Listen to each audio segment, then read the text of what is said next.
speaking what we all see. Yeah. We ain't all we need.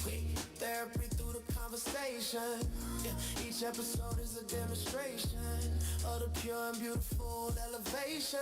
We reign over it, you know we do. Yeah. That's why we bring it to you, the throne. Yeah. Yeah. It's the throne.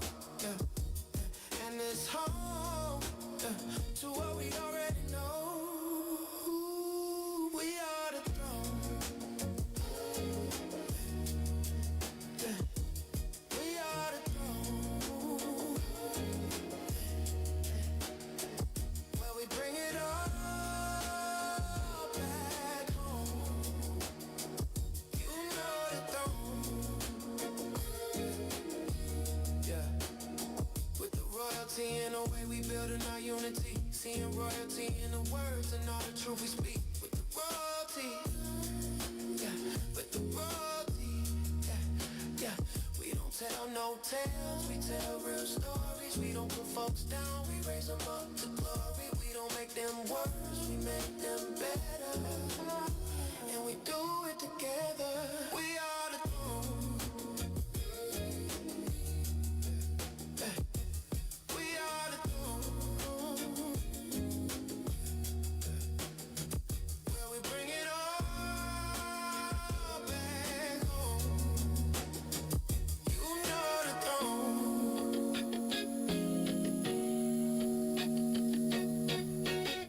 Welcome everybody to the throne. My name is King. And I'm Keita. Hey, Bird with the word here. It's your girl Liv. Hey, it's your boy Chef Bro. Greedy. Okay, yeah, greedy, real deep there. You know Right. what I'm saying? We got a dynamite show for you guys today. You know what I'm saying? It's gonna. The show is titled "It's Complicated." You know what I'm saying? We're gonna talk about situationships, attachment styles, and mental health. And I had put mental illness and some. You know, I've had psychotherapists as my co-host, and you know what I'm saying, we got to have a better conversation, you know what I'm saying, mental health. But when, I want to talk about that and bring that up on the show, you know what I'm saying. I feel that, you know, and this is just my opinion, when you say mental health, is that somebody in the process? When you say mental illness, to me, it's somebody that's just ignoring the process. You know what I'm saying? It's ill. You know, you're in an ill state. But anyway, we'll get further into that, you know. Like, share, subscribe, comment on our social media. We're all over. We're on YouTube, TikTok, Instagram, Facebook, you know what I'm saying? Probably next week we're going to be on Twitch, LinkedIn, and everything. We're gonna build this thing up and Blowing just up. push it out. We're gonna push it out, you know what I'm saying? So what I want to do, I want to introduce our guest today, you know. Aisha Holman. Hi. How are you doing? Wonderful. So happy to be here. First of all, it's a pleasure to finally meet you. You know what I'm saying? Because we've been looking on websites, reading this, reading that, you know, seeing your workshop, what's going on. So the first thing I want to talk about is the workshop. You know, first of all, who you are, what you do, and what's the extent of your practice? Great. I'm so happy you asked. My name is Aisha Holman. I am the owner and clinical director of Holman Family Services. We are a full service counseling center.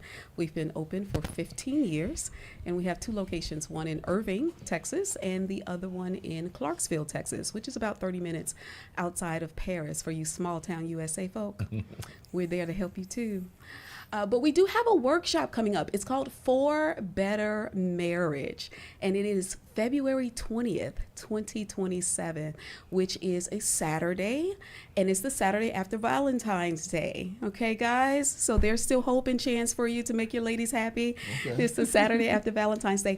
For Better Marriage was created and designed to help marriages grow, thrive, and sustain. I care about marriage so passionately because it's the nucleus of every family. Now, we're in Texas, so all you common law folk, we include y'all too. Okay. Okay. So, but it is where couples come together and they compete against other couples in fun, interactive games that teach communication skill. We encourage couples to come in athletic gear, comfortable shoes, you know, ponytails, ladies. We in there and we winning the whole thing. I love it because it's real competition, and we write games. My team is amazing. We're all licensed counselors, and we write all the games. Yeah, so we're not pulling stuff off of the shelf from the big box store. These are all very intricate clinical games, but they're fun. So you're talking about heavy, deep marital things, but you're doing it while you're laughing. Nice. You're doing it with other couples. Nice. Yeah, you get a little dirty, get a little messy. This next year you're gonna get a little wet. Oh, we got some things. Look, What kind of some dirty they things. talking about, babe? Oh yeah, all the things, because you're married. So yeah, so your clothes are gonna get a little dirty, and you're gonna feel a little sassy as well. But like For that. Better Marriage is coming up, and we're so excited to invest in marriages again. And we invite everybody to go to the website forbettermarriage.org. forbettermarriage.org and register. Get your ticket today. And I was just one of our fabulous donors. We have a family 4-pack to Cirque du I'm going to say it wrong. Help me now. Cirque du Soleil? Cirque du Soleil. Thank you so much. Is that the circus? Yes, the family that's circus? Yes, Okay. yes. Cirque du wait. I got to make sure I'm saying it right. Right. Now, wait. What's the black one? Is that Universal Oh, the Soul Universal Circus. Thank The you. Soul See, I'm messing Circus. up. Okay, Please okay, forgive you me. do. Okay, Yes. Okay, that's All right. different. Universal What's Soul that? Circus. Universal Soul Don't Circus, drop us, yeah. y'all. Got We it. please forgive us. Don't drop us. We got sponsors and supporters. Right. Please it was forgive Keela's us. fault. Forgive Yeah. us. But yes, we have a family 4-pack. So whoever buys their ticket this week, you can win that family 4-pack. Nice. That's amazing. I want to first of all commend you for this because here on the throne we're advocates for relationship, black love, and marriage. You know, we're definitely we champion that. You know what I'm saying? And we want to appreciate that. Let's get into the show, Bird. You know, I think we got a lot of dynamite things going, and we'll go ahead and do our plugs and introductions and see how we're doing towards the end, towards our golden Oh, nuggets, wow. okay? Okay, so I'm starting. Okay, no. What we finna do? We finna listen to this commercial about the workshop right now. You know, we're gonna take a small break, listen to the commercial, and we're gonna come right back in, and we finna get with this. We are the throne. What if strengthening your marriage felt more like a party than a lecture? What if instead of sitting still, you were dancing, laughing, racing, building, touching, and trusting together? Welcome to For Better, the Marriage Day Party Workshops, the boldest, most interactive relationship experience you've never seen coming. This isn't therapy, it's real connection, hands-on, high energy, unapologetically fun. From sexy burlesque group dances to heart-pounding obstacle games, from sensual massages to wisdom from couples plus years. Every activity is designed to reconnect, rekindle, and revive your relationship. Whether you're newly engaged or 20 years in, this experience will surprise you. Will you trust your partner while blindfolded? Will you speak love that moves them forward? Will you decorate a picnic just because?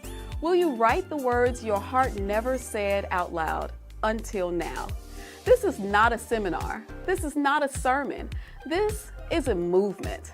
Marriage reimagined for better, because better is always possible. Saturday, May 16th, 2026. Spots are limited, so tag your partner and another couple. Hashtag For Better Marriage.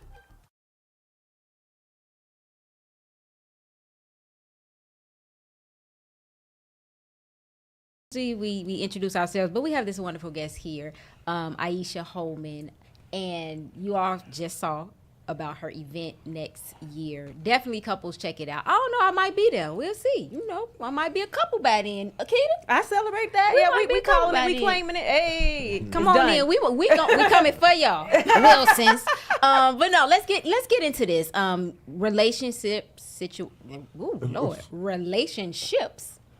situationships, friendships. All kind of ships. We gonna see if the ships are docking or if they sailing. So let's get into this first question. We have so many people talking about, oh well, my relationship is complicated. It's complicated. What does that really mean? Is that something that we're just commercializing? Like somebody pulled out, y'all know how I am about words. They just pulled a word out and said, well, it's complicated. Well, what does that mean? What do y'all think that means? What are people saying when they're saying, is it complicated? Do you think they're really having complications, or are they trying to protect themselves? I think the complications when they say that, because you can see like on social media feeds and different things like that, and you scroll and especially when I was single and everything like that, and I'll scroll through and see, oh, she's interesting, and then go to her page and see if she's married or whatever the case may be, single or whatever, and then it says it's complicated. That's a red flag for me, because what that tells me is that you know that you're dealing with somebody, but you don't even know what it is. So why did you interrupt this person's whole life, or allow that person to interrupt your life? Yeah. Because when you in love, or when you're dealing with a person or in a relationship, a love relationship, it shouldn't be complicated. Yeah. I'm not saying it's easy work. Right. It's not easy work. It's literally hard work. You know what I'm saying? But you got to be willing to do the work. So to me, when you say it's complicated, it means that you're not willing to do the work.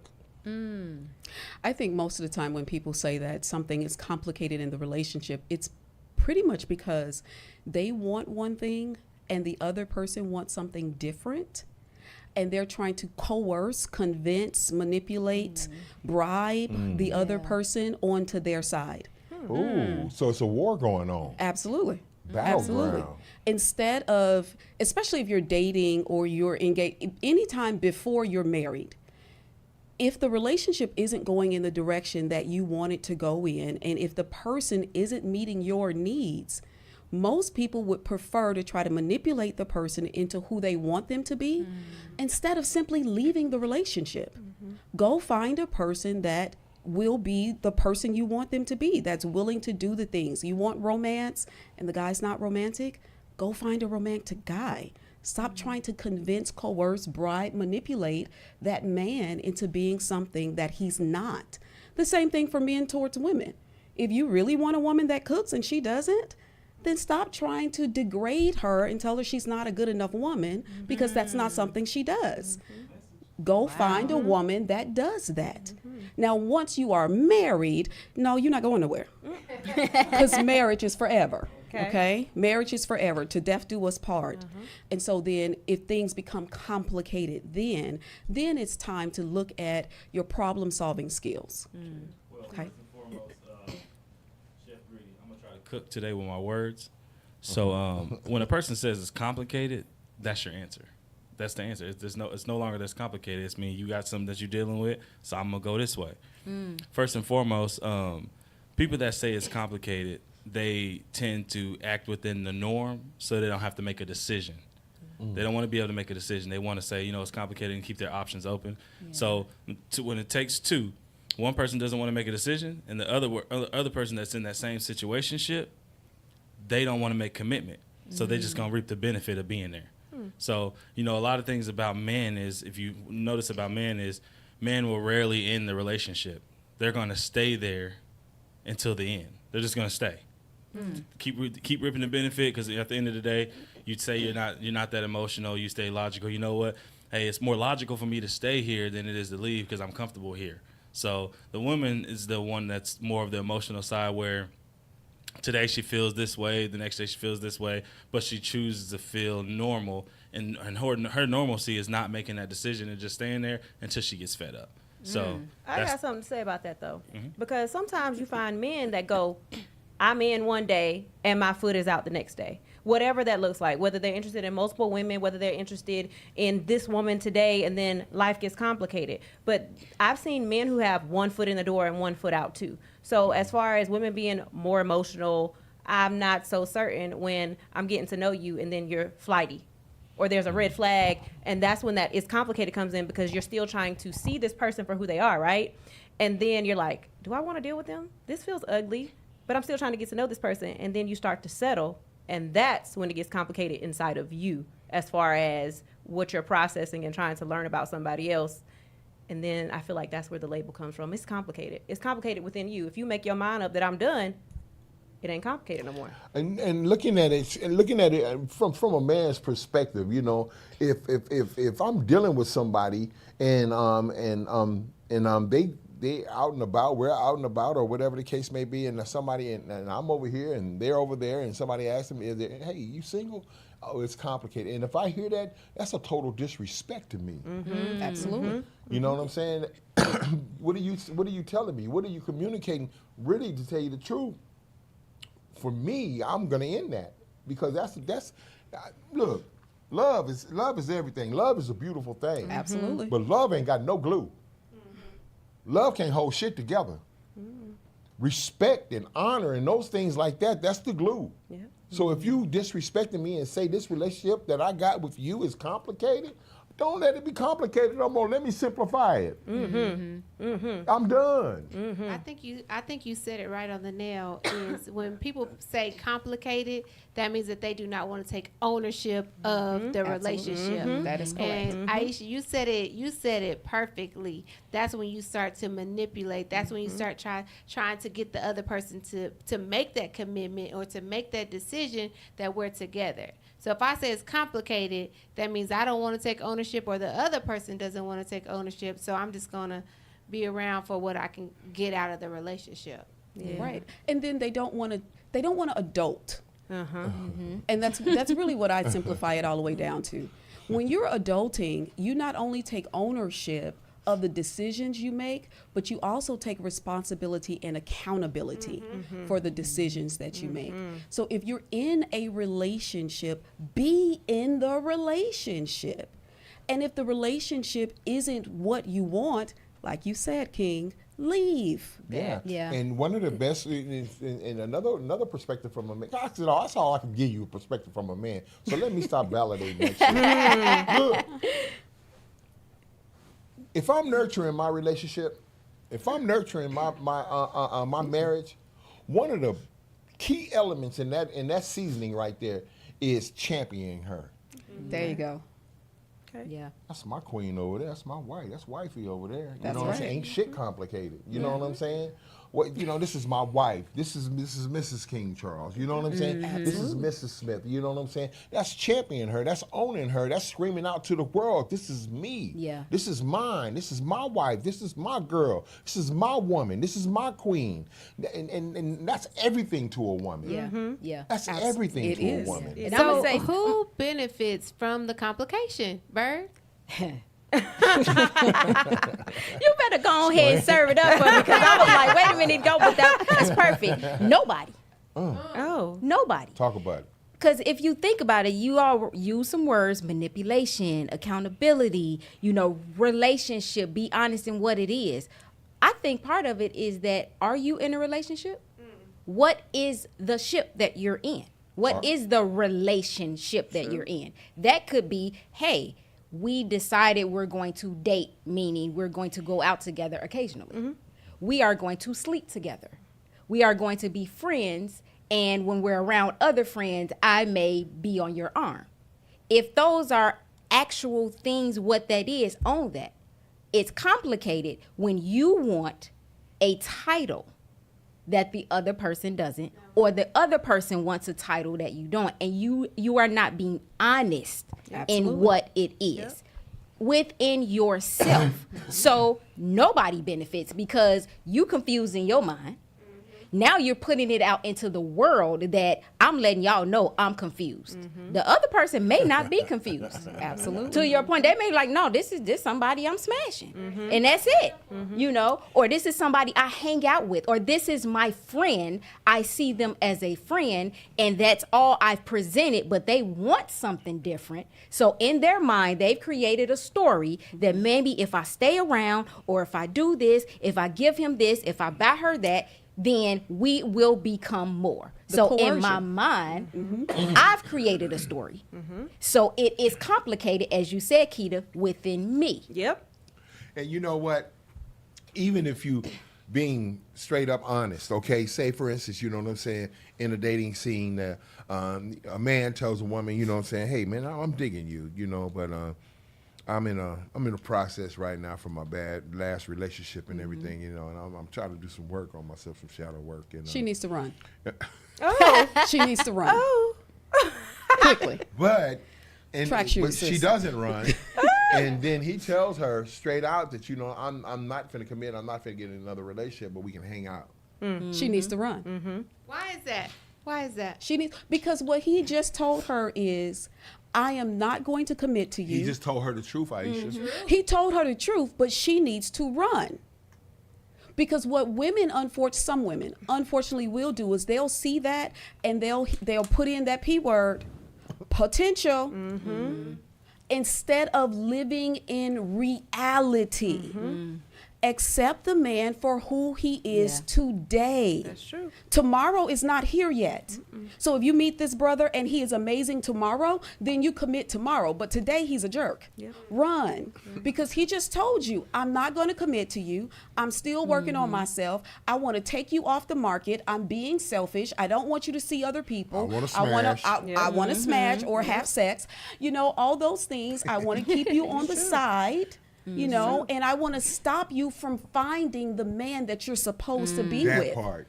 Spot on. You spot on. That right there. part right there. That struck a nerve so much that I wanted to come in and say, because Bird said no one. I'm going to say the person that's normally benefiting the most is the person that has the least to lose. Yep. That's going to be the one that, because at the end of the day, if I can be there, label, it's complicated. Yeah. But to reap the benefits of somebody thinks I'm in a relationship or they think I'm not in a relationship, because then complicated just means that you're smashing and there's no commitment. I have the responsibility. I still get I have no responsibility. I still get the intimacy. I get everything I want. And then if you're into me, but it's complicated, you as the woman, you're not really going to go seek attention from anybody else because you have me, because it's complicated. But as the man, if you're just there, you're going to reap all of the benefit of that situation because you have the least to lose. Wow. I got That's another good. question though. Is it a question? Yeah, I got another question. It's a follow up. So when I'm listening at you, you know how you'll have people in relationships and they argue every other day, and the first thing they want to say is, "It's complicated, but I love him." It's complicated. I be trying to leave, but we can argue every day, and I love him. But you're settling. They put in The they put the title communication. on there, Keita, but it's not complicated. It's just it's dysfunctional. That's what I was. You took it out of my head and you Yeah. said it out your mouth. It's dysfunctional. It's chaos. dysfunctional. And in the black community, there's that finger. In the black community, majority of us, not all, we're used to chaos and dysfunction. We have been in relationship cycles, seen our parents, our caregivers yell at each other, walk away from each other, scream, come back. You may even seen some physical altercations. And we normalize it as if that's what's supposed to happen. That's how we show love. And we internalize it like this is what the relationship looks like from little until adulthood. And we chase that familiar feeling. And it's breaking that cycle internally and stop making it complicated internally and say, I deserve more. My self-esteem matters. My self-worth matters. My worth matters in general. And I don't have to take this. But instead we say it's complicated and we settle and we sit in it because we think it's normal and it's not. Correct. We're going to take a small break right now, but before we go to the break, I want to say this, that all the people out there on radio all over the world and on social media, you heard us talk about this situation on this segment right here. It's complicated. If you see that, if you hear that from somebody, just beware. What that's really communicating to you is that their status in their relationship or in their mind is really unmanageable, mismanaged. You don't want to miss out on things like this, or like this, or maybe this. Do you like beautiful scenery, beautiful sunsets, lovely weather, beautiful culture? Then guess what? It's time for you to book the trip of a lifetime. And here it comes. The island is calling, and the vibes are unmatched. If you missed the last one, you don't want to miss this one. Get ready for 6 days of non-stop energy. Be Right Back Crew presents Drop It Like It's Hot. St. Lucia. Yeah, we outside tonight. Exclusive and private BRB events. You will have the opportunity to celebrate the world-renowned Carnival Festival.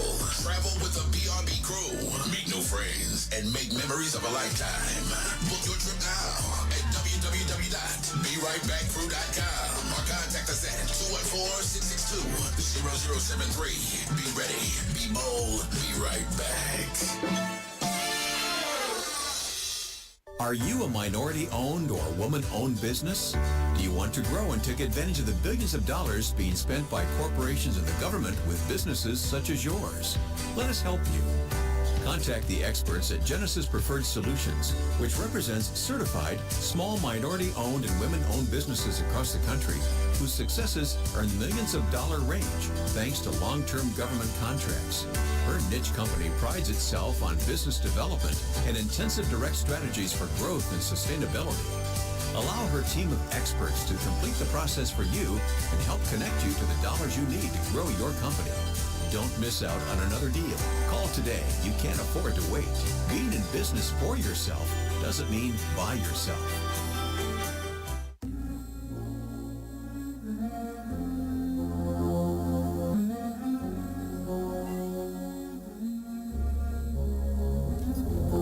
Ready or not, here I come. You can't hide. Gonna find you and take it slowly. Ready or not, here I come. You can't hide. Gonna find you and make you want me. Now that I escape, sleep, walk away. Yeah. Those who correlate know the world ain't kick. Jail bars ain't golden gates. Those who fake, they break. When they meet their 400-pound mate, if I could rule the world, everyone would have a gun in the ghetto, of course, when get the up and on their horse. Kick around drinking moonshine. I pour a sip on the concrete for the deceased, but no, don't weep. Wyclef's in a state of sleep, thinking about the robbery that I did last week. Money in the bag, banker look like a drag. I wanna play with pelicans from here to Baghdad. Gun blast, think fast, I think I'm hit. My girl pinched my hips to see if I still exist. I think not. I'll send a letter to my friends. A born again hooligan, only to be king again. Ready or not, here I come. You can't hide. Gonna find you and take it slowly. Ready or not, here I come. You can't hide. Gonna find you and make you want me. Yo, I play my enemies like a game of chess where I rest. No stress if you don't smoke cess. Less, I must confess, my destinies manifest. In some cortex and sweats, I make tracks like I'm homeless. Rap orgies before getting best. Capture your bounty like Elliot Ness. Yes, bless you if you represent the fool, but I hex you with some witches brew if you do voodoo. I could do what you do, easy. Believe me, my intricate it be heebie-jeebie. So why you imitating Al Capone? I be needing Simone and defecating on your microphone. Ready or not, here I come. You can't hide. Gonna find you and take it slowly. You can't run away from these styles I got, oh baby. Hey baby, 'cause I got a lot, oh yeah. And anywhere you go, my whole crew gonna know, oh baby. Hey baby, you can't hide from the vibe, oh no. Ready or not, refugees take you over. The Buffalo Soldier, dreadlock roster. On the 12th hour, fly by in my bomber. Crews run for cover, now they under pushing up flowers. Super fly, true lies do or die. Toss me high, only puff fly with my crew from like high. I, refugee from Guantanamo Bay. Dance around the border like I'm Cassius Clay. Ready or not, here I come. You can't hide. Yo, nobody. Gonna find you and take it slowly. Ready or not, here I come. You can't hide. Yo, nobody. Gonna find you and make you want me. Ready or not, here I come. You can't hide. Gonna find you and take it slowly. Ready or not, here I come. You can't hide.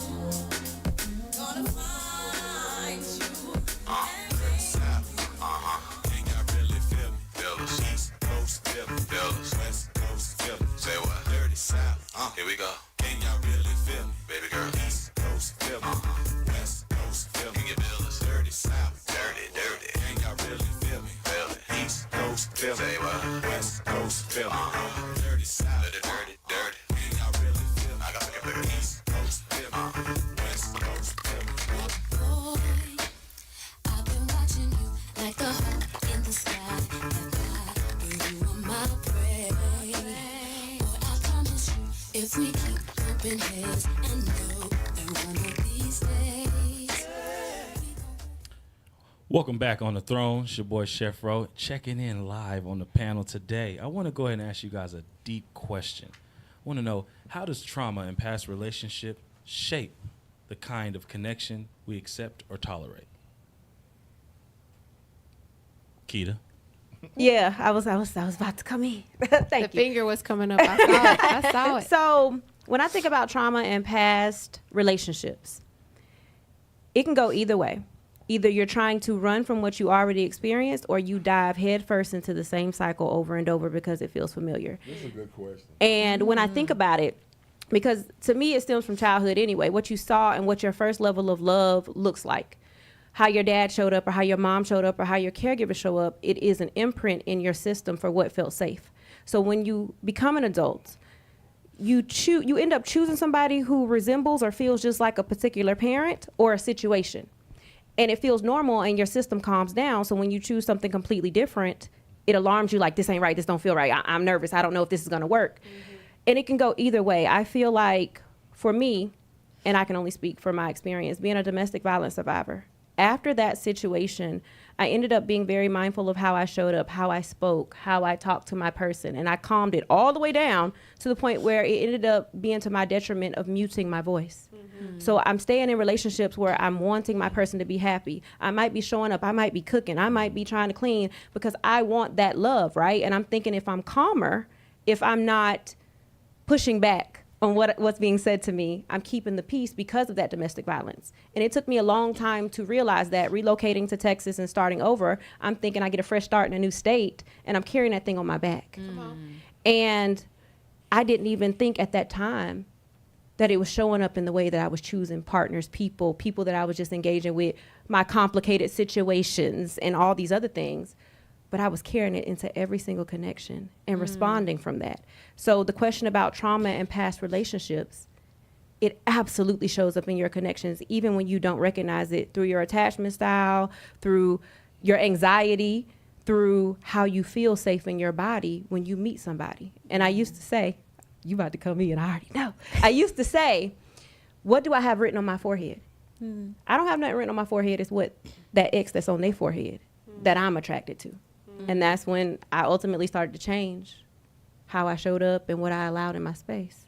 The first thing I want to say on this particular question, great question, is, thank God for therapy, man. You know what I'm saying? I just want to say that off the top because my past childhood trauma shaped every relationship in my life.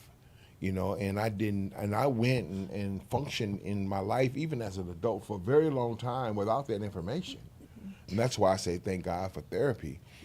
But even past relationships, even shape, it's like a domino effect. If you acknowledge the stuff that you went through and hold yourself accountable for what you didn't do or what you did do wrong, how it shows up is this. In my past relationships, before I took the turn and crossed the bridge to change my belief system on how I look at things and the vantage point on how I view things, I really didn't care because I didn't love myself. So I definitely didn't love nobody else. So therefore, I didn't give a damn about the constructs of a relationship.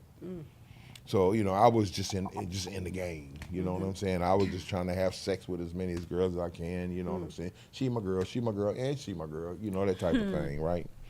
But that's who I used to be, and that's who I was. But it wasn't until I did change my belief system and did change the way I move and grow the hell up that I began to look back at those things in therapy, to where I get a chance to look at those things and match it up and line it up with what's happening today. Past relationship that I was in, I went in that relationship not knowing how to be in a relationship. But I finally began to learn how to love myself. So I did fall in love, and but me falling in love in my past relationship, it got to the point to where my value, I didn't know my value until in the middle of that relationship. Because I always thought, that because I did so much damage in the past, that I should just be grateful just to be in a relationship today. But I learned some things, and I learned that I'm worthy too. You know what I'm saying? And I am a prize too, and I grew and I grew and I changed, but the person on the other side of the table wasn't changing. You know what I'm saying? Not only they were growing in business and different things like that, but they wasn't changing in their character and personality. Their growth aspect, their mental growth wasn't going anywhere. They were still stuck on, you know what I'm saying? Who hard at your comment on social media? Wait a minute, are you 16? Are you 16 years old? What's going on? You know, I said, she's staying bum hell Iowa somewhere. I don't know. What are you talking about? Right. I don't even keep up with that. So, you know, this one hit home because, you know, being married to my wife 2 years now, we've been together 6 years. You know, one of the biggest things to me with being with her was, you know, trauma. Oh man, it's a tough one because trauma, it explains your behavior, but the healing will define your character. And what I mean by that is, she's been through a lot, and you know, those things turned into the behaviors of her. When she sees something that she normally would see, it would ignite that trauma in her, and then she would get in shutdown mode. But then when she shows that the healing side of her and that character develops, then it's like, you know, we're getting past that. You know, you can't allow past trauma to shape your future, because at the end of the day, you have to move forward. If you make a commitment and you want to be with somebody, you can't live in the past for the rest of your life. You have to sit in and say, you know what? This is something new before. This is something new I'm seeing. You know, because a lot of times, just black people in general, we don't accept in the blessings that's meant for us. We like, nah, that ain't meant for me. You keep making excuses of why not to live in your purpose. And just with our marriage, I think that now, here the last, I say last 6 months to a year, we've been trying to get to know each other better. And here the last 2 weeks, we've been reading the script, and we're like equally yoked. We on point. So Nice. knowing her, where she comes from, it's for me to take out that book and study, because when you're in a marriage, you got to consistently download data and make sure that you are the same way you did to get her is the same thing you need to do to keep her. So you always got to keep things fresh. Nice. And that's good. Thank you, Ro. And I wanted to say this, and I want to hand it off after this, because it's the second part of that question. And that relationship that I was explaining to you gave me the tools that I need. It's like this. It's like a man, this man and this woman, Mary and Jim, right? They had 2 sons, twins. Now, Jim used to drink alcohol and beat his wife up. But they had 2 sons that watched this the whole time. But one son grew up as an abuser. One son grew up, he wasn't. You know what I'm saying? So what I did, I took that and I reversed everything that I was going through in that particular relationship and reversed it and poured it into my marriage today. What I would not allow to happen. Very good.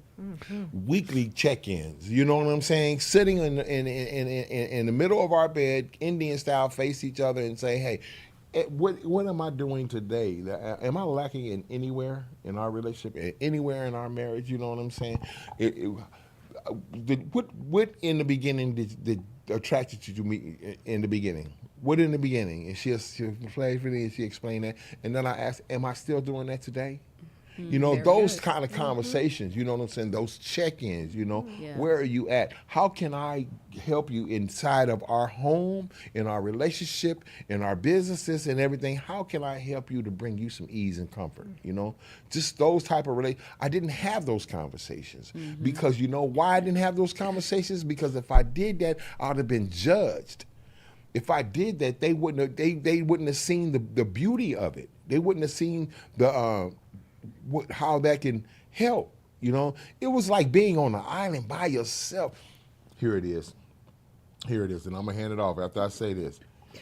It's like the whole relationship was in an emergency room and nobody was trying to resuscitate it but me. Oh, man. Yeah. Yeah. It takes 2 people to have a healthy relationship. Period. 100%. It takes 2 people to have a healthy marriage. It takes 2 people to salvage a marriage that's been wounded. Okay.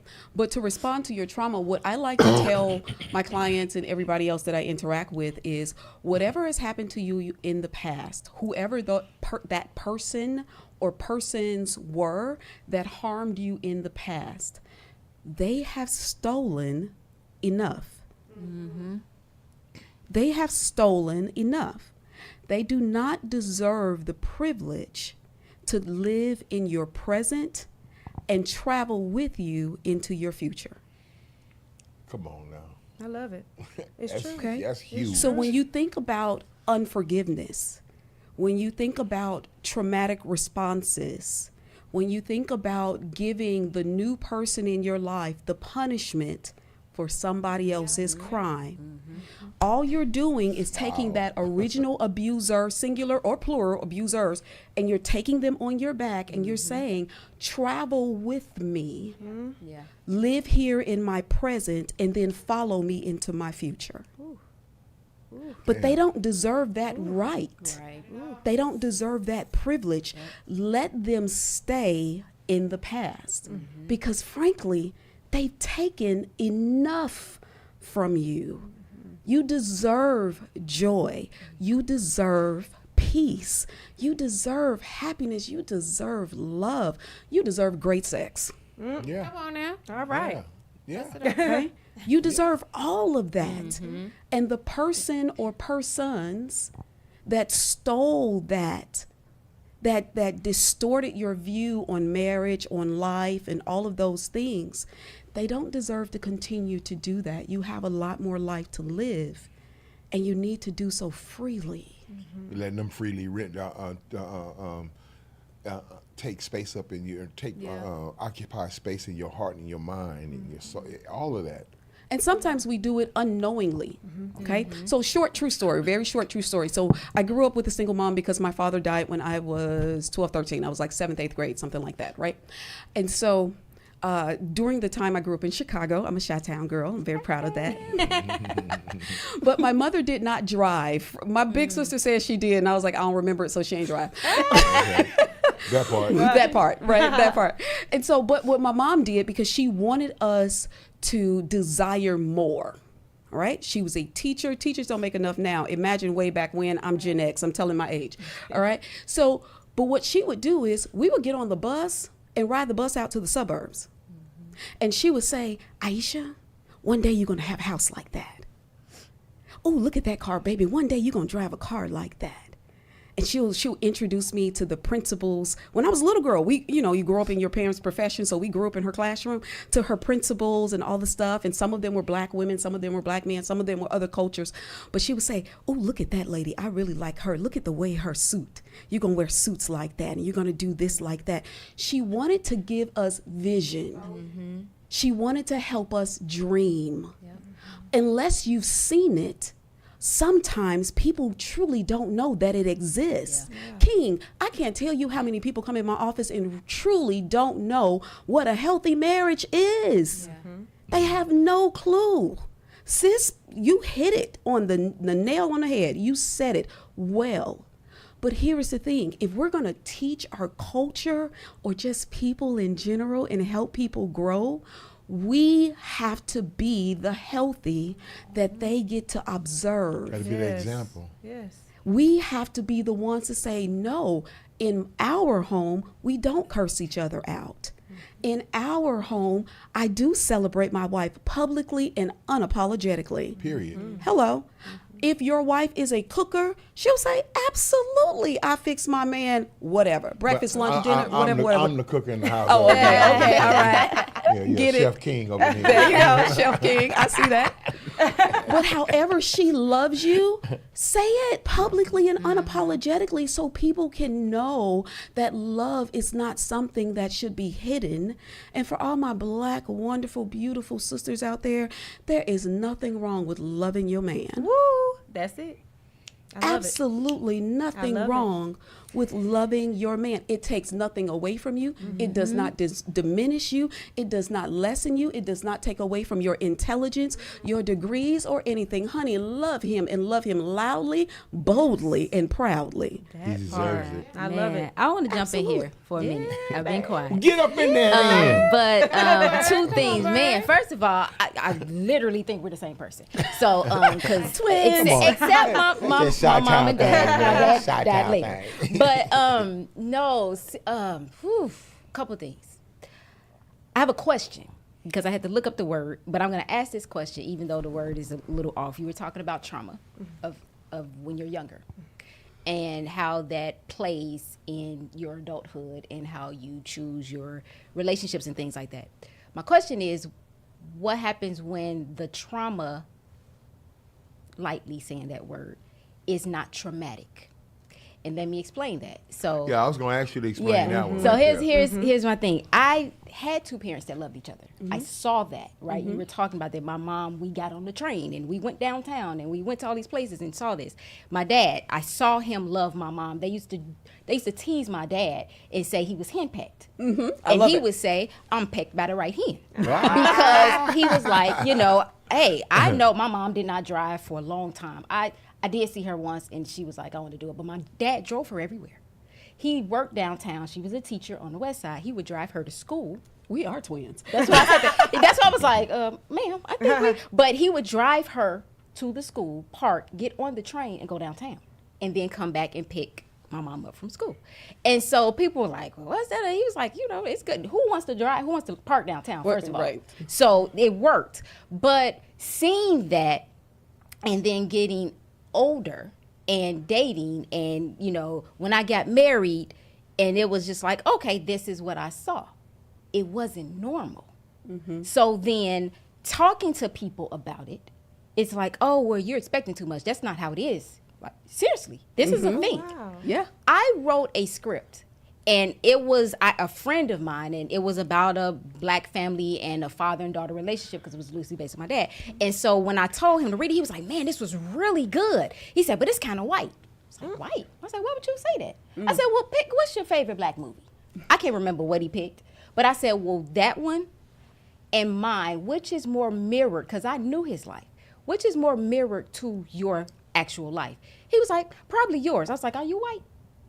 Because we have this thing where this is a portrayal of true black life. And so I say that because then I'm like, well, maybe I am. There was a time I'm like, maybe I'm trying too much. Maybe I'm thinking too. Maybe it's not real, right? So I don't need the 100%. Maybe I settle for about 85 because that's not, it's a good person and he's this and, it's maybe he won't have all of that. They may have problems. So it's like, you know what? Hey, my mom, I saw her build up my dad.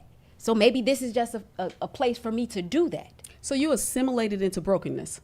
But it was hard because I couldn't go all the way there. And it was just like, I can't, because I'm like, 6 months, no, this ain't working. You ain't treating me, you're not treating me how my friends treat me. There you go. So why would I deal with this, right? I did get in a relationship and I'm like, as you said, you know what, you remind me of my dad. Like, you take care of I was older, it's like, you take care of your children, and I love how you do this. And then I saw your brokenness. But I'm like, we weren't married, but like, we're in. I'm like, okay, I'm here for you.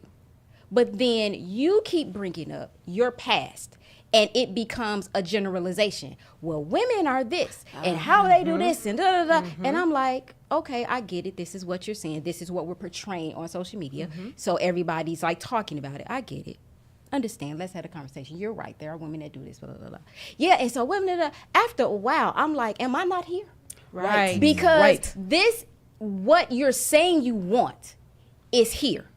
But you're not acknowledging it because this is what everybody's talking about. At some point, I'm worth more than that. Absolutely. So what I'm saying this for other people because I'm like, I'm good. I'm grateful for having men around me. I'm grateful for seeing positive relationships. It's hard because I'm like, are y'all? I know you're out there. I'm not going to say, are you out there? Because I know you're out there. But for those who feel they have to settle, I wanted to hear your opinions of maybe they saw positive relationships. Maybe it's not that I didn't do that. I didn't have negativity all my life. But the trauma is maybe it's not real now, even though I grew up with it. Even though I know people, but that's not the norm because what we highlight is the negative. So here's my question, just for all y'all, just go with me, okay? Remember, I'm a clinician, so, I'm a little quirky, right? Come on with it. So what's your favorite fruit? My favorite fruit? Yeah, everybody. What's your favorite fruit? Strawberries. Watermelon. Watermelon. Mine's just banana. Banana. Pineapple. Pineapple? Apple. Apple. Okay. So we have a platter with strawberry, banana, pineapple, apple, a watermelon on the platter. And it looks beautiful. But intermingled in that platter is the exact same fruit with mold on it. You have a healthy strawberry, and then you have a strawberry with some mold on it. You got a great watermelon, then you got the watermelon that's starting to stink. You got some pineapple and it's growing mold. You understand what I'm saying? Which piece of fruit are you going to choose? The healthy. None of them. They too close to each other. None of them. I don't want any of them because you put that apple beside a molded apple, it's not going to take long for it to get disrupted. Very good, very good. I'm not eating nothing off that platter because I see mold. Very I'm good. just Very, saying, I'm gonna take the good fruit because I'm hungry right now. I'm gonna take the pineapple. I'm gonna make sure it didn't touch the molded pineapple, and I'm gonna keep it moving. oh, okay. So you're the person that can see the good and then get away I from can the bad. see the Yep. good and Yep, get that's away me. from the bad. Okay. She just said that I'm not going to take none of it because it's there. Because if I may be a little clinical. So are you talking about avoidance now? I'm not just avoidance, not in that's love style stuff. Not, I'm not Okay. going there. I'm just saying from her example that if you stay there, you become and you duplicate. Yep. Because as she said, I don't want none of it because you didn't touch the molded part and now it's going to contaminate the piece that I want. She Correct. said, I'm going to take the good piece and run. Yeah. Okay. For the people out there who saw healthy and then you settled, my question to you is why? Yeah. Why? I think it brought hope, right? When you see your family or my mother and my father that they had love but they had issues, I know what a real relationship is supposed to be like. I know what love is supposed to be like, and I also know that with that love also comes chaos. It comes trying to figure out how to get past the bad. I had a what is it called? A aha moment. I was listening to something online and he was talking about relationships and how marriage is to love and to hold through better and worse in sickness and in health. And what he said when he was talking, that, I mean, it was just like my eyes were open. We're told to find marriage, to find somebody that brings you happiness, right? That brings you love, that you enjoy. But he said, you got to find somebody that you can suffer with. Somebody that you can go through life with. When he's sick, I'm there. When he's not the best version of himself, I'm there. When he is not who I know he can be, I'm there. You have to find somebody that's going to do life with you, that will suffer with you. When we broke, and we eating them ramen noodles, the mustard sandwiches, them bean patties. I don't know if y'all know about that, but we doing it together. It's not about the happiness or an emotion.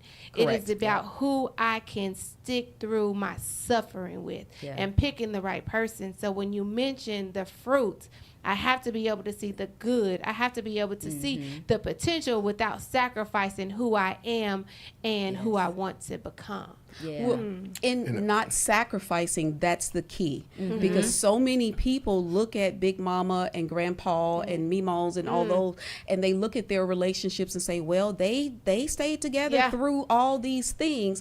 Look, I want to help somebody be free real quick. Okay? Come on. Let's just do a little history lesson.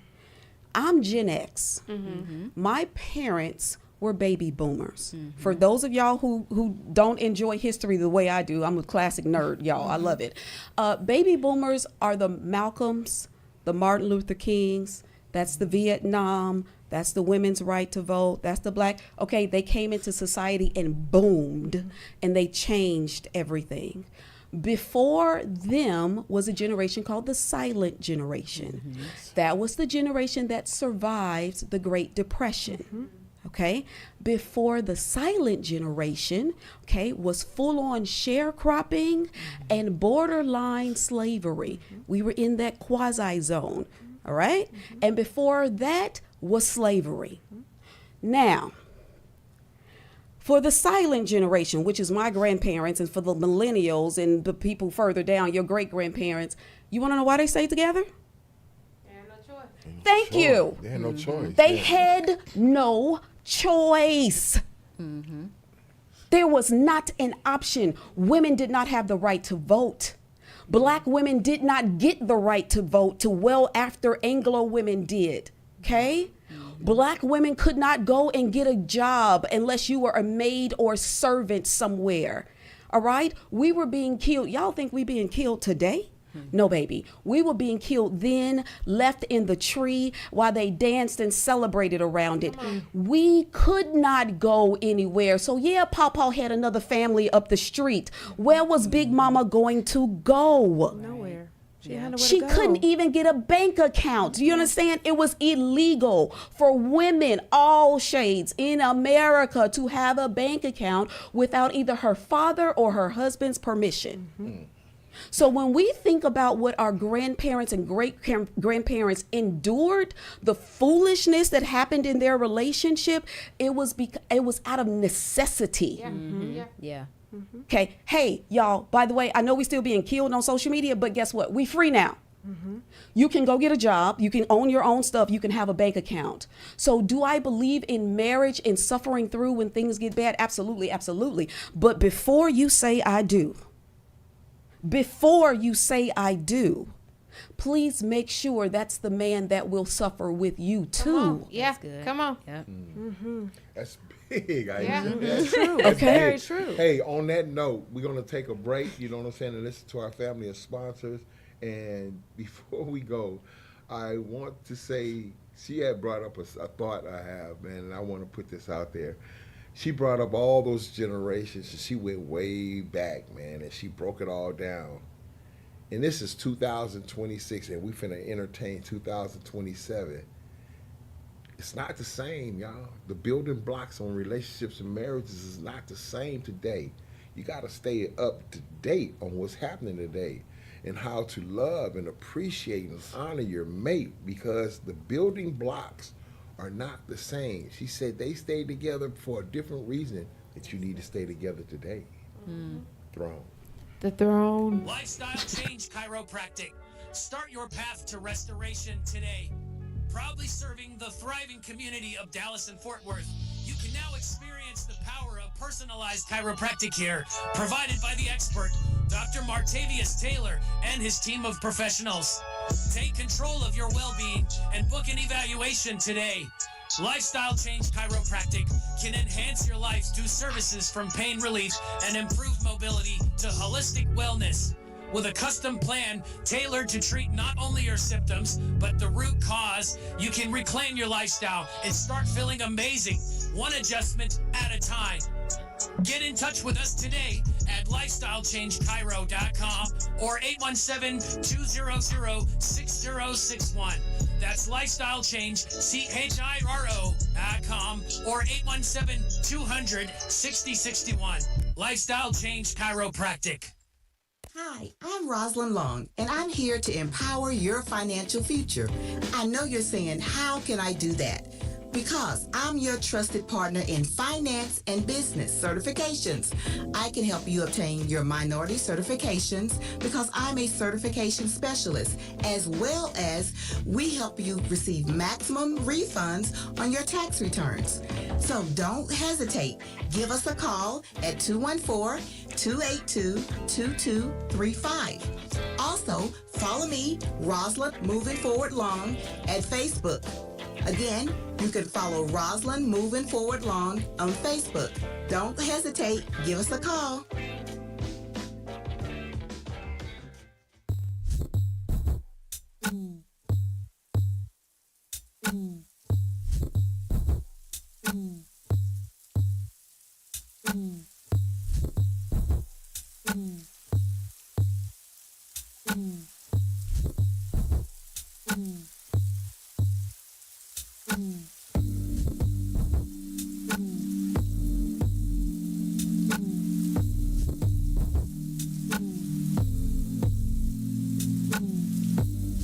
Twice emotional stability, a sound body and tranquility. I deserve it all.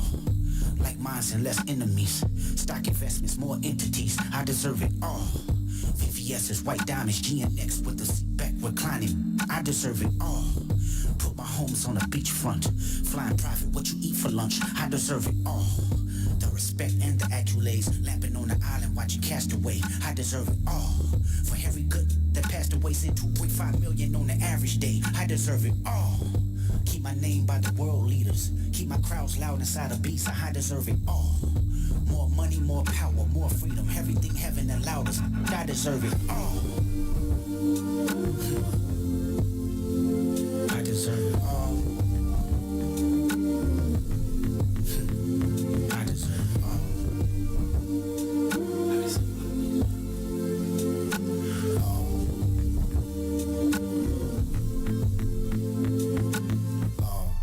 Cause my intentions was pure.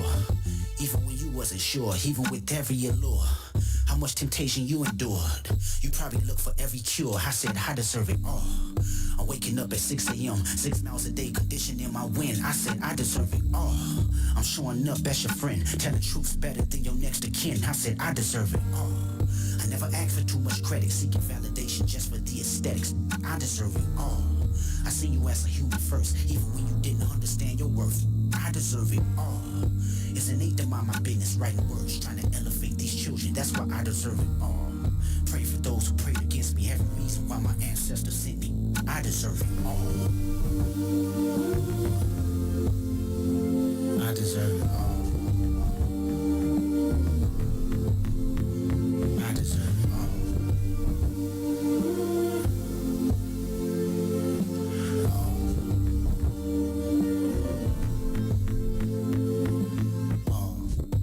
Smile on my mama. Good health and good karma. Yeah, she deserves it all. 100 murals out in Compton. Remember me, I kept my promise. Yeah, we deserve it all.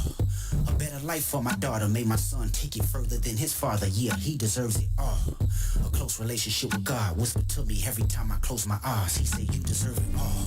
Keep these away from me. Keep all my blessings faithfully. Keep my essence contagious. That's okay with me. I burn this down. Don't you play with me and stay with me. I'm crashing out right now. No one's safe with me. I did it with integrity and still try hate on me. Just wait and see. More blood be spilling. It just paint to me. Dangerously. Nothing changed with me. Still got pain in me. Flip a coin. Want the shameless me or the famous me? How annoying does it angers me to know the lanes can speak on the origins of the game I breathe? That's the same to me. It's important. I deserve it all because it's mine. Tell me why you think you deserve the greatest of all time.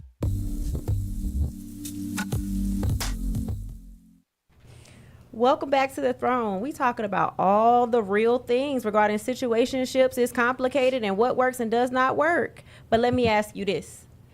When is it time to fight for a relationship and when is it time to walk away for your own mental health? Bird. Ooh wee. Hey, look here. Real life. We talked about it a little bit before, right? You know, really looking at what the relationship is. Is this a ship that should stay docked or should it sail? That's what I call it. Like, what is this ship? It's time for this ship to sail because there's some things that's not right.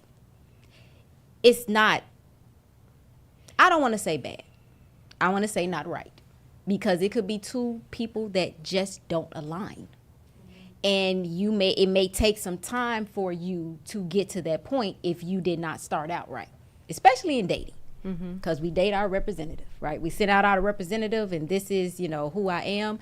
And do you like her? Cool. All right, we can continue. But I kept me in the back. She ain't came out yet. I bring her out up front. I do too. This is who you get. I do too. Now, the way I present her is different. I meet you. Hey, how you doing? Oh, I saw you on the podcast, or I saw you at an event, or we're somewhere, and you're like, oh, you're real cute. I'd like to get your number. Let's talk a little bit.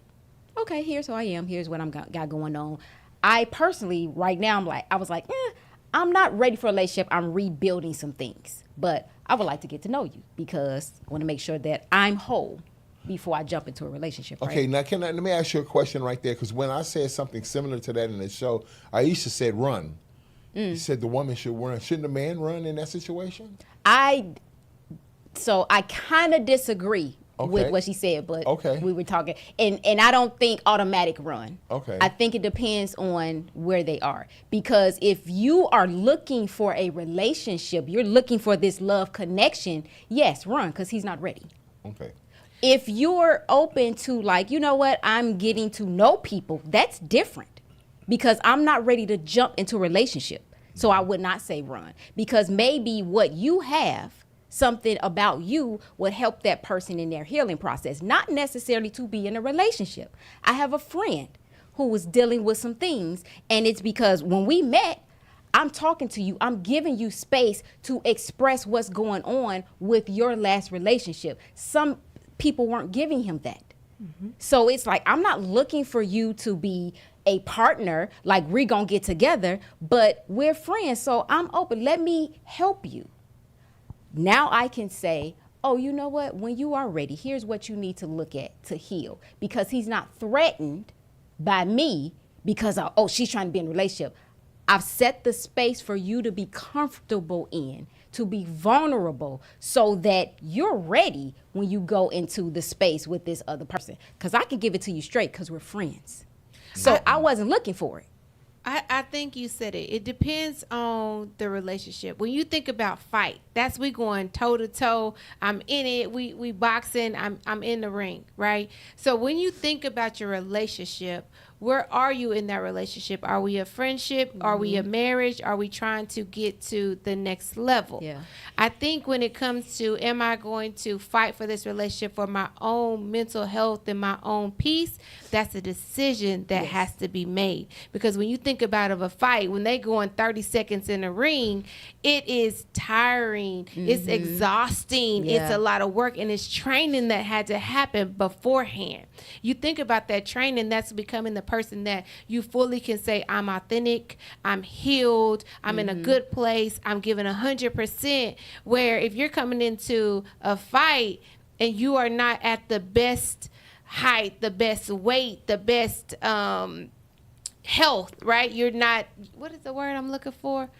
When you get tired, shape. I'm not in the best shape, right? You're in the best shape of your relationship to, one, be able to give it your all, to be able to fight. But I had to make a decision. Is this something I want to sign up for first? I've signed up that I feel like this is my person, and I want to fight for the relationship regardless of what has transpired in the past. Yeah. Am I going to be able to go 10 rounds in the ring for this person that I have decided is my person? You know what? I was thinking as you guys were talking. You know, that point, fight for the relationship. You know, you're not fighting each other. It's just all these things like insecurity, you know, trauma and different things, outside sources, you know, temptation, all these things that you're fighting, you know. In the past relationship that I related into the topic, and earlier topics, I found myself, like I said, the only one fighting, you know, for the things that I knew that I was attacking the relationship. First and foremost, I learned some things, you know, and one of the things that I learned was that I'm inside of a trauma bond. And I didn't know it going in. I ain't know nothing about no trauma bond. But like I said, I learned some things. I was like, damn, I'm in a trauma bond. But, you know, but I did learn something else, you know what I'm saying? You in it, you got years invested in it, and you just, okay, now you understand this, but there's ways that you can work out of this, you know what I'm saying? If both people are willing, the key spiritual principle in that is willing, and to fight for this, you know what I'm saying? Let's fight for it. Let's go get some couples therapy. Let's sit down and talk to a professional about this, and let's see where we're at. But when only one person is fighting, I was sad. Yeah. I was sad. Everything was happening in my life. My life was exploding. Business was exploding. Every career was exploding. In a positive way. In a positive way. Okay. And I had all these options available to me, but I had no energy to pursue them or ignite them to where they'll grow more, because I was sad. I was depressed. I was depressed and sad inside of the relationship. I just wanted to sit on the couch with a remote, you know? And I stayed in that state for a very long time until I began to get real with my therapist. And my therapist told me one time, she said, you've lost the leadership in your relationship. she's leading the relationship. And that's an uncomfortable space because she said, we've been rocking for a few months now, Charles. And she said, you are, black man, our leader, naturally. And, but you lead in every other thing in your life but your relationship. And that's where your sadness comes from because you're in unfamiliar territory. And she said, I cannot tell you to leave. I will not tell you to leave. That's a decision you have to make for yourself.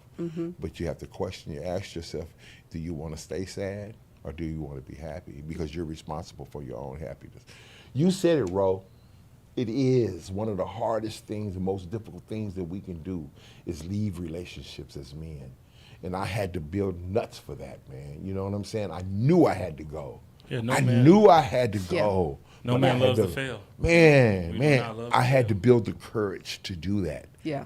And once I did it, oh man, it was like I took off a weight jacket, weight ankles and everything. Like that bag. Yeah. I put the bag down because that bag was heavy. And now in my marriage now, my wife reaps the benefits of all I can be. Yeah. And all that I got to give. Absolutely. I give her so much love and appreciation, you know what I'm saying? And then now you have that past person back there in the shadows looking.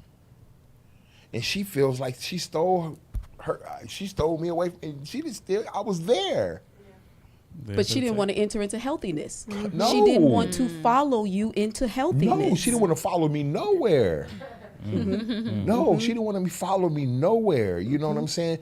But you guys heard it. You know what I'm saying? And one of the most profound things my wife told me in the beginning, she said, I know you. I seen how your feet moves. I know who you are. If you lead, I'll follow. Beautiful. And she told me that I got jet fuel, man. You know, if you think about it, just think about the whole relationship process of passion. You know, relationships start with passion, but you know, passion is not what keeps the relationship whole. It's peace. Peace keeps it whole because you can have passion for something every day, but if there ain't no peace in your relationship, it's gonna end. Which takes us to our next segment. Can love exist without peace? Well, hold on, we got the finger. No, Go because I ahead. can answer that, but I wanted to go back to the first question I asked because we can answer that. First of all, peace comes from within. Peace comes from within your body. And I know that in today's society, men say, she's not my peace, I want my peace, she's not my peace. No, she's interrupting your peace. Peace is, you create your peace from within your body and you show up in that connection with your peace. And if somebody disrupts your peace, that's when you fix or move around it. You define your peace. Come on. Let me give a hand clap on that. Thank you. Yeah, it took me a while to understand that because I had a man. I'm gonna go back to the first question now, but I had a man that was saying, "She don't bring me peace. She don't bring me peace." We went to therapy together.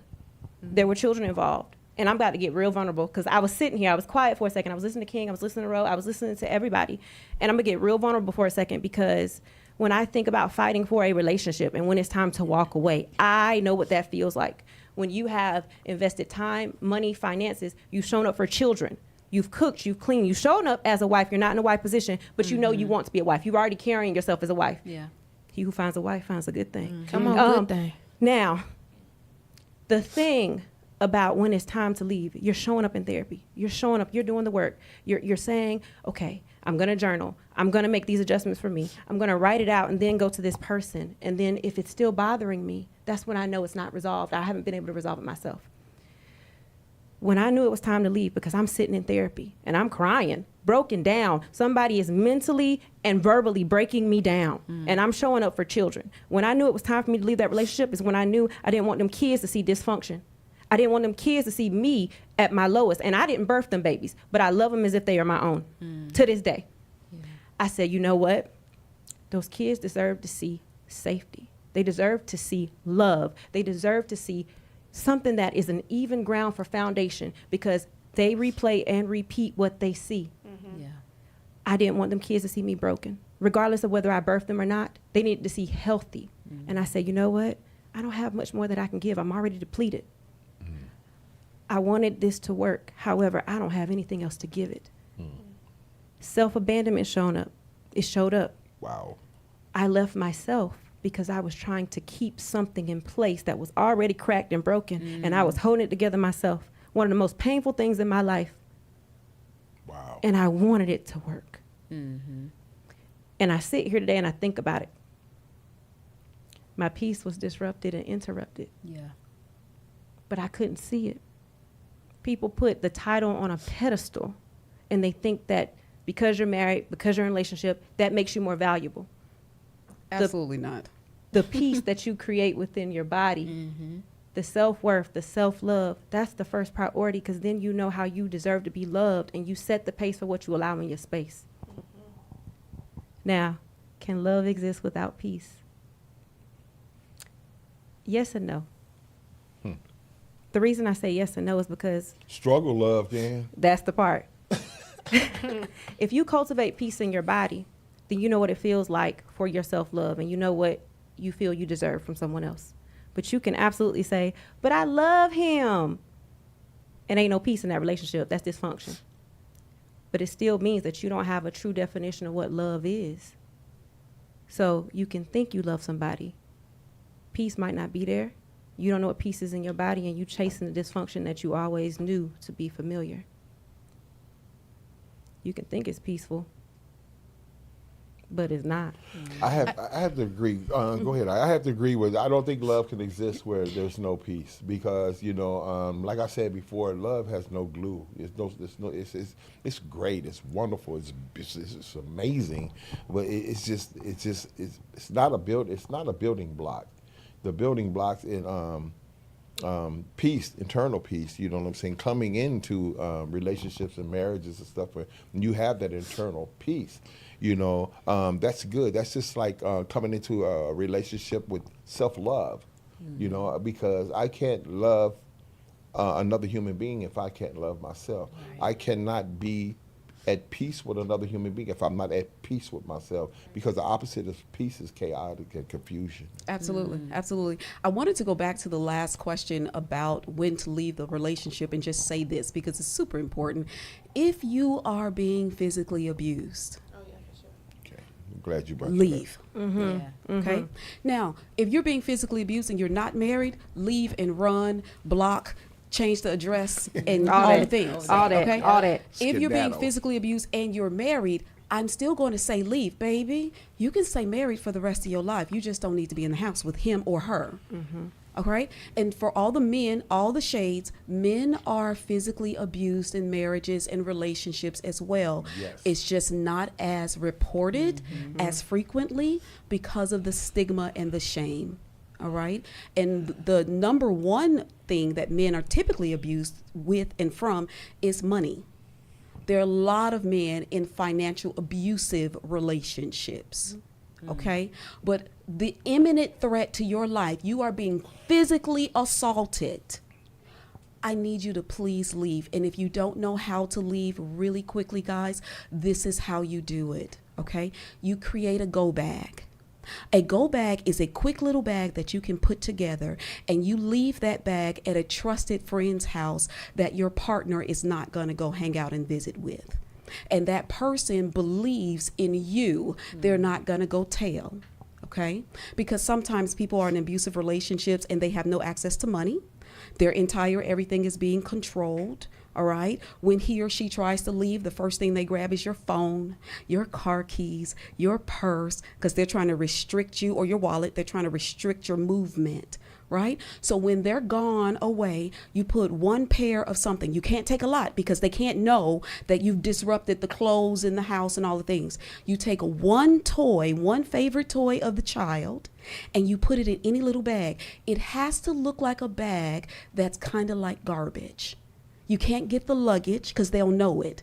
You can't get the gym bag, okay? So those little grocery store bags that look like T-shirts or whatever you got, get like 5 of them, put it together, roll up a little T-shirt, a little pair of pants, a little something, and just put it in there, make it look like trash. If you don't have a friend, then what you do is you go out to the bushes and you throw that bag in the back and you hide it very well, all right? And then if you can sneak away when they're gone, great. But if you have to sneak away when they're there in the middle of the night, I don't care what you have on. No clothes, no shoes, just a slip, because your life is more valuable. You leave the house, you grab the baby, and you go get that go bag and you run down the street. You find yourself the nearest police station, the nearest fire department, the nearest therapist office, because we open until 10 o'clock at night, by the way. Okay? You find yourself the nearest safe space and you go and say, I'm being abused and I need help. There are underground women shelters here in DFW. Okay? They're underground shelters that the people that work at the shelter meet the police department on a certain road. The police, all of them, don't have the immediate location. That's how underground they are. And they drive you there safely.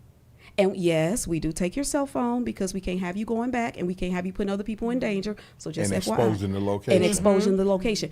But there are safe spaces for you to go to. And if you don't know where one is, if you can get to a phone, 972-375-1200. 972-375-1200. We will help you escape. Okay? So when it's time to leave, when you're being physically assaulted. Absolutely. Your physical health is way more important than however much money he has. I've had clients, honey, they drive cars I dream of and diamonds bigger than anything I've ever seen, but they're being horrifically abused. Some of them are in the church. Yeah, I said it. Because they have learned that you don't leave bruises on the front. You beat them on their feet. You shake them. You pin them up against the wall and you scare them, okay? So a lot of women don't understand that, oh, he didn't hit me in my face. You're still being shook. He punched the wall beside your face, sis. Okay? He shook you at night, or he held you down and said, no, you ain't going nowhere. You understand you're mine. All right? I am a daughter of a domestic violence survivor. Unfortunately, somewhere after about 5 years of my parents' marriage, my father became horrifically abusive to my mother. And as the daughter, as the little girl who watched it, I'm going to tell all the mommies out there, we are happier when you leave. Please don't stay to try to keep a two-parent home. We thrive in joyous homes when we are not afraid. I have to say thank you. Thank you for explaining how to leave. I changed my phone number, and I didn't want anything to do with the situation. He showed up at my house that night. Y'all have already heard my story because that was my intro to the throne. And being able to sit here, surviving 5 bullets, hair ripped out, all this stuff, you telling how to get out of that situation, detail, it is so important, ladies. It is so important. Thank you for sharing that. Thank you for saying that, because you don't know unless you're in it. You don't know what it looks like. You don't know what it feels like. You don't even know the thought processes, the safety parts of that. There's so many levels to it. And you just don't know what anybody is going through on any day. But I commend you as a daughter who saw it. Because what I know is that children repeat what they see. Absolutely. And parents will stay in those relationships because they say, I want my child to have a 2-parent home. But not with the dysfunction, because your daughter is going to look for that type of dysfunction as safety. That's what the definition is. The dysfunction equals safety. So I thank you for sharing that, so other women know what it looks like to take these steps effectively, to execute it, because it is scary. It is. Yeah, and Keela, thank you for that, and also that, big point that you made, our children see everything. Kid ain't gonna miss nothing. Matter of fact, they gonna go look for some more stuff after they see all of that. Absolutely. So we have to be careful how we talk, how we present ourselves, how we act, and how we treat our other people around our children. Because what you teach, what you're actually doing is teaching them to do exactly that. So let's be careful of that. A Marriage of Violence and Love. Let's talk about your book. Okay, so my book is a story. It's really my trauma narrative. I'm going to be honest. When I referenced earlier the people who have hurt you in your past and you want to leave them there and no longer carry them in your future, okay, I had to, in therapy, Okay, because therapists have therapists. You better. The My good that's one question I asked my therapist. Do you got a therapist? She Absolutely. said yes. I said, okay, let's go. That's right. That's right. Good therapists have therapists, okay, or have been to therapy. Yes. And so something that I had to learn early on in therapy is some of the early years of my life, my early 20s, I turned down engagements because I was afraid of marriage. And I was afraid of marriage because my mom attempted to do something healthy. And this is what I mean. She did ask my dad to leave and all the things, and they tried to get back together, back and forth. My father, unfortunately, fell victim to the crack epidemic in the 90s in Chicago.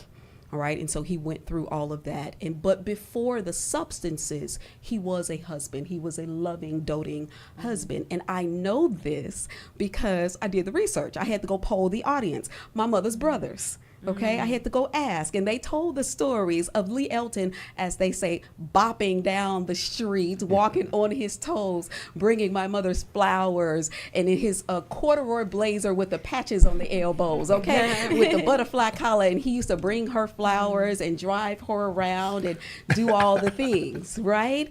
And then later on, as I began to become a young adult, I asked my mom, and this is a chapter in the book, Mommy, why did you marry Daddy?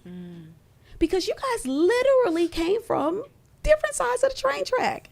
Literally, my father, God bless his family, they grew up in a hood like they project adjacent. All right. My grandmama was a nurse that owned the building we grew up in. You understand? Like we two different Chicago sides of the world. All right. When I was not a little girl, but when my mother was a little girl, our whole neighborhood was not us. Right. Right, not like us. It was not us, right? It was homeowners and all the things. In Chicago, we call them flats. So I grew up in a two-level apartment building for you Texas folk out there. Don't be disrespectful now. Right? So just moving forward, like the book, I wrote it because I needed to be free. And I waited until way after my mom passed because I needed to tell stories that I didn't want to embarrass her. So she free dancing up in heaven and doing her thing. So I needed to wait. My father has since passed on. He died when I was in middle school. And so this book is from the daughter's view of their marriage.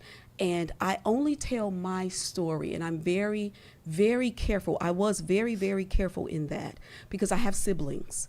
And as you know, if you have siblings, everybody has a different perspective and they have a different experience. And so in the story, I wrote it it's an easy read. It's not a lot of high vocabulary. Some of it sounds a little rhythmic because I do write poetry and all the things. And so I wrote it in such a way that it can be easily digested as I talk about a heavy topic called domestic violence. As I talk about the abused also becoming the abuser. As I talk about nightmares as a young adult woman being terrified of the big poofy white dress. I still don't like white to today. My baby sister was teasing me. She said, "You always got on something black." I said, "Hey, it's what I do." Yeah. But I don't really like white, and white was my mother's favorite color. It's so hilarious about that, right? But I literally had nightmares every time I got very, very close to a man in my college years, undergrad and grad school, and marriage stuff and the seriousness. I would be waking up in night sweats because the nightmare was me standing in a big cathedral in a big poofy white dress, crying, asking my mom, "How do you know?" And my bestie was there as well.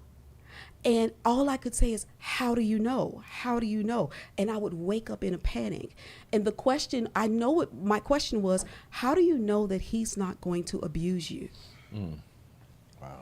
And the reason that question developed in my heart is when I said my mother tried to do something good. The good was my mother never really spoke ill of my dad. Okay. Now she didn't go to the other side and say, "Oh, your daddy loves you. He's just blah." Like she wasn't foolish, y'all. She didn't make up all these niceties, but she also did not walk around saying your dad one-ish. Yeah. She also did not walk around saying he ain't good in it. She didn't do that. Every time we spoke about my father, what she would say, and she would only comment to the years that he courted her. And my mother grew up in the church, y'all. So she said courted. I knew what she meant. She did not say dated. Her words were very intentional. She told us, your father is the only man that I've known. Okay, i.e., for those who don't know church language, she was a virgin when she married. Yes. All right. So when she talked about him, and I heard all these great stories of how he pursued her and he brought her flowers and he took her down to Malcolm X College to register for school and they went to college together and all of these things, it created such a duality in my brain trying to understand the man you described I didn't meet. Wow. Because I have an elder sister. Yeah. She met that man. When I came around, there were fists in the wall. When I came around, there was him being drug out of the back door by my uncles because he was beating her. You understand? Like, I saw those things. So my book is a book to help people be free, to tell their story. There are resources in the back of it. There are also checklists in the back, so you'll know what healthy looks like and what unhealthy looks like, and you can find it on Amazon and on my website. Oh, thank you. What we're going to do, we come to our show, a part of our show that we all love so dearly, and it's called The Golden Nugget. And this is a part of the show to where we leave you with something positive, whether it's from the content of the show or just from our hip and our heart, you know what I'm saying? And we're going to start with our married couple on the throne. Do this all the time. So the golden nugget of today, guys, I just want to say, you know, everybody wants to be chosen, but you need to choose yourself. And you got to let that sink in. You absolutely have to choose yourself. You have to choose the healing over the hiding. You know, choose to hold yourself accountable. The biggest thing is you can't go into something good not knowing what good actually is. So you can go into a place tarnished and try to make yourself whole, but you're just going to be using people. You're not going to be, the relationship's not going to be whole because you're not healed yourself. So if you're sitting there somewhere right now and you're struggling in your relationship, you got to take a look in the mirror and look at yourself and see, are you whole? Because your relationship will never be whole. It'll never be whole without you being whole. So it's your girl Liv, Tasha Nicole Johnson Wilson. I have to make sure that I add my Wilson on there. I am the founder of Why Not You. We are a nonprofit organization focused on suicide prevention. He did not mention this, but this is Greedy Guy, whipping it up, big bags. He likes to create big bags. And so, well, one, I want to highlight our back to school event before I forget. So we have our back to school event coming on August 1st. It will be at Central Storehouse in Fort Worth. We are going to have over 30 vendors giving out 500 backpacks, a blood drive, really making sure that it is a one-stop shop for our community. We had a live on Instagram with Des Bryant. He said he might show up. So, Des, I hope you're catching what I'm throwing over there. So, hopefully he's able to show up. But my golden nugget for today is really figuring out how to make a decision. When you think about a decision, how much effort it takes into finding your person, but as Rashawn said, is really figuring out who you are. You cannot move to the next step, to the next level, until you are truly committed to you, right? Who you are and who you want to become. And just understanding that you matter, your life matters, and that's my golden nugget. That's what I want to say. So, I did want to give a shout out because we didn't do this very often, but to Chance, our audio engineer, he is always making sure that we are on point. I'm trying to get him to work on our slimming effect. However, I did want to shout him out in the podcast and our guest today. Thank you so much. I think that you're doing an amazing job, and we look forward to winning the competition in February. That's right. That's right. Before we move on, I do want to say, black people, if you're watching this, it don't cost shit to support. You ain't got to have money, but you damn sure got to have time, and we want you to come spend your time with us. I'm going to tell you like this. I'm going to be giving out 1,000 tacos, and I'm counting. 1,000 tacos until my hands get tired. So come out, eat, support, feed your kids, feed your mind while you're there, get some resources, and let these kids have a good year of school. Ooh. Keita. Hey, I'm Keita, Coach Enrich, motivational speaker, emotional wellness coach. You can find me on all socials at Coach Enrich. And my golden nugget today is your childhood may explain why you respond the way that you do, but your healing determines if you continue to respond that way. Self-explanatory. Most of the time we respond to what we're experiencing today because of what we experienced in childhood. It's usually directly correlated, usually. However, if you choose your healing and you choose self-awareness and how you show up in any situation, you get to redefine what's happening in your life. Okay. That's Good good. one. Aisha, give them something positive, but also before you start, let's make sure that they have the date and time and everything before for the workshop. Absolutely. So For Better Marriage is Saturday, February 20th, 2027. Next year, y'all. Saturday, February 20th. You can purchase tickets from our website, which is HolmanFamilyServices.com. HOLMAN for all my audio people out there. HOLMAN FamilyServices.com. You can purchase your For Better Marriage tickets there. You can also request counseling. And if there's an emergency need, please also reach out. Now, the positive nugget. You are beautiful. And God made you perfect just the way you are. Wow. Yeah. To the point. Wow. Bird word. Hey, everybody. First of all, thank you, Aisha, for just being here. Your presence is just amazing and powerful.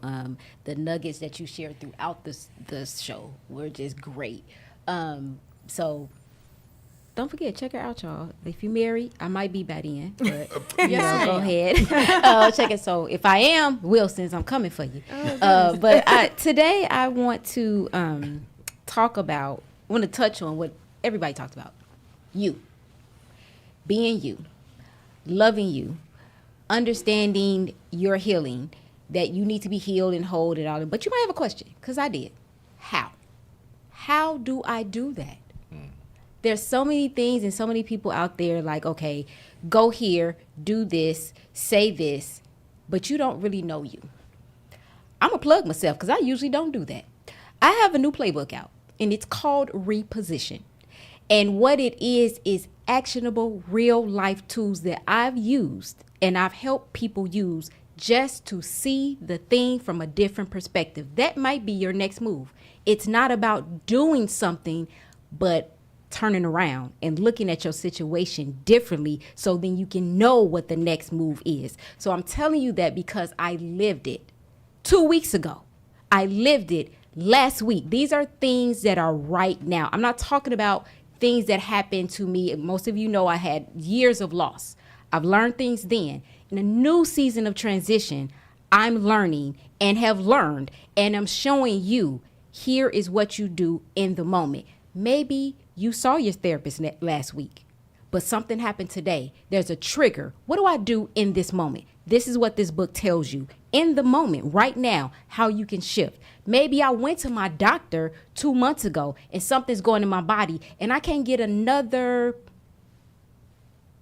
I'm about to say prescription, Lord, appointment until October. What do I do now? There are things that you do. You go get medicine, right? If I can't see my doctor, or I try to do a teledoc and they'll be like, let me give you a prescription. This is your emotional, mental prescription, stuff that you can use every day. So go and check out Reposition. It's on my website, resurgencexp.com, ResurgenceXP.com/reposition. I want you to check that out. And it's a direct download. You don't have to wait. I don't have to shift it to you. Just go ahead and get it. I want to say that.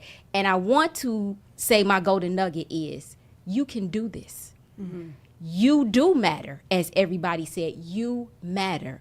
And you can do this. It will be difficult at first. I say this all the time. You don't go into the gym and you don't automatically pick up them weights and it's like, okay, I'm ready. It takes time. It takes reps. It's the same thing mentally and emotionally. When you have the tools, when you have the exercise, the minor sizes, you do them, it's difficult. It gets less difficult, then it gets uncomfortable. Then it gets less uncomfortable, then it gets easier. And at some point, it's a habit. And then the next time a trigger comes, oh, I know what to do. I'm good. So you're not in that cycle so long. So you can do it because you matter. Hey, Bird, talk to me then. I want to thank all the listeners all over the world. I want to thank social media, YouTube, Facebook, TikTok, and Instagram next week.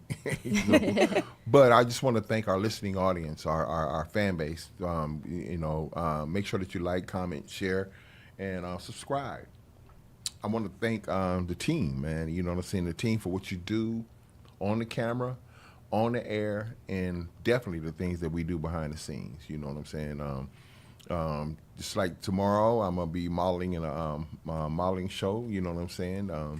And Legacy. And when we move, we all move. And you know what I'm saying? That's a beautiful thing. You know, and there's people that want us to move like that because you know they get content for their own stuff when they see you. Know, look.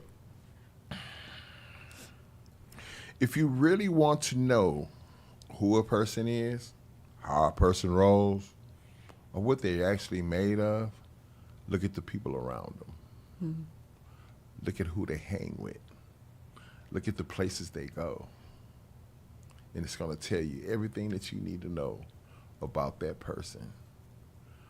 I'm not confused today. If you're in my life, it's because I want you in my life. Because not only can I add value to you, but you can add value to me, you know. I want people that's positive. I want people that is God grounded, you know. I want people that's doing some things, you know, moving, shaking, you know, trying to lift our race up, you know what I'm saying, our community, you know. I need that around me because if I didn't have that around me, I'll be lost in the sauce. And King don't want to be lost in the sauce, man. You know what I'm saying? I want to be the sprinkles on top of the whole meal thrown.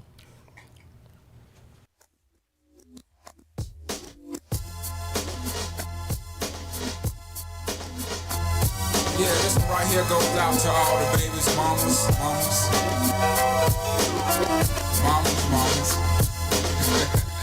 Baby mamas.